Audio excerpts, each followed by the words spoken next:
अब हम संभल दंगों पर बड़ा खुलासा करने जा रहे हैं। जी न्यूज को संभल हिंसा की एक चिट्ठी मिली है। इस चिट्ठी में दंगाइयों के सबूत मिले हैं। इस चिट्ठी में दंगाइयों की लोकेशन यानी दंगाइयों का पता भी दर्ज है। संभल दंगे को लेकर पुलिस को एक बड़ी जानकारी भेजी गई। इस जानकारी के मुताबिक संभल दंगे में बाहर से आए लोग शामिल थे। बताया गया कि संभल दंगे से ठीक एक दिन पहले ये दंगाई शहर में पहुंचे और जानकारी यह भी दी गई कि दंगा करने आने वाले लोगों की तादाद 10 से 12 के बीच थी। दावा यह कि संभल में जो लोग दंगा करने के इरादे से आए उनका डासना में हुए फसाद से भी एक सीधा कनेक्शन है। अब मैं आपको उन शहरों के लोकेशन दिखाता हूं जिनसे आने वाले कथित दंगाइयों का रिश्ता संभल से सीधा जोड़ा जा रहा है। दंगे के एपिसेंटर यानी संभल से हापुड़ की दूरी लगभग 100 किलोमीटर है। इसी तरह संभल और रामपुर के बीच का फासला 60 किलोमीटर है, जबकि तीसरी लोकेशन यानी बुलंदशहर और संभल की दूरी 84 किलोमीटर है। ये फासला बहुत छोटा है और इसी वजह से पुलिस ने शक जाहिर किया था कि रातों रात संभल में बाहर से उपद्रवी आए और इसी शक को लेकर नई घेरी संभल पुलिस को मिली चिट्ठी का हिस्सा भी है। पुलिस तक पहुंचाए गए इन दावों की पूरी डिटेल क्या है? क्या वाकई दावे के मुताबिक संभल की हिंसा में बाहर से आए लोग शामिल थे?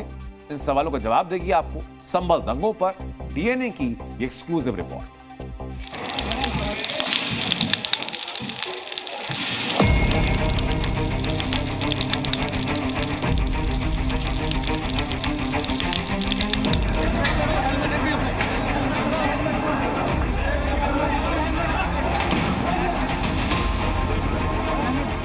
24 नवंबर को जामा मस्जिद के नाम पर संभल में भयावह दंगा हुआ। पुलिस पर गोली चलाने का आरोप लगा। पुलिस ने मेड इन पाकिस्तान कारतूस बरामद करने का दावा किया और अब सामने आया है एक खत जो संभल पुलिस को भेजा गया। 13 दिसंबर को संभल की सदर कोतवाली को डाक के जरिए यह खत भेजा गया है। इस खत में कहा गया है कि संभल हिंसा में हापुड़ से आए लोग शामिल थे। चिट्ठी भेजने वाले ने यह भी अपील की है कि अगर सीसीटीवी फुटेज को खंगाला जाए तो इन उपद्रवियों का सच सामने आ जाएगा। खत लिखने वाले ने हापुड़ के दंगाइयों का नाम डासना की हिंसा से भी जोड़ा। हापुड़ के नजदीक डासना में 6 अक्टूबर को हंगामा हुआ था, जब उपद्रवियों की एक भीड़ यति नरसिंह नंद के खिलाफ कार्रवाई की मांग के साथ जमा हुई थी और डासना में एक मंदिर के नजदीक पथराव किया गया था। दावा है कि डासना में पथराव करने वाले एक उपद्रवी की कमान में ही हापुड़ से दंगाई संभल भी लाए गए थे।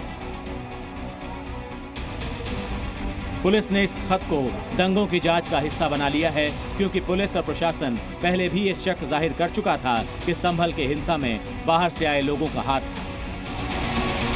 बाहरी लोग भी थे क्या? कुछ इस तरह के क्लू मिले क्या कि बाहर से बड़ी संख्या में लोग आए थे? बहुत बाहर से तो मैं नहीं कहूँगा, लेकिन 10-15 किलोमीटर के एरिया से लोगों को बुलाया गया।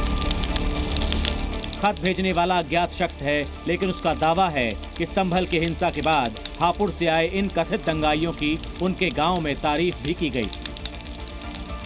ये दावा इशारा देता है कि चिट्ठी भेजने वाला शख्स शायद उन कथित दंगाइयों को करीब से जानता है, जिनके ऊपर बाहरी दंगाई होने का आरोप लगाया जा रहा है। मेरे पास कई विभिन्न जनपदों के लेटर्स आए हैं, जिसमें उनके द्वारा बताया गया है कि रामपुर से, हापुड़ से, बुलंदशहर से विभिन्न गांवों के जो लोग हैं, यहाँ पे विभिन्न मदरसों से लोग हैं, उनके आने की बात प्रकाश में आई है।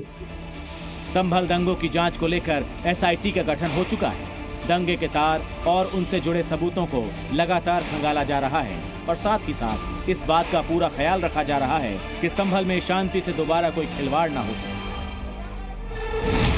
संभल की दंगा फाइल्स में यह खत एक नया चैप्टर बन गया है, जिसने बाहर से आए दंगाइयों की थ्योरी को एक बार फिर चर्चा का हिस्सा बना दिया है। संभल से सुनील सिंह की रिपोर्ट, जी मीडिया।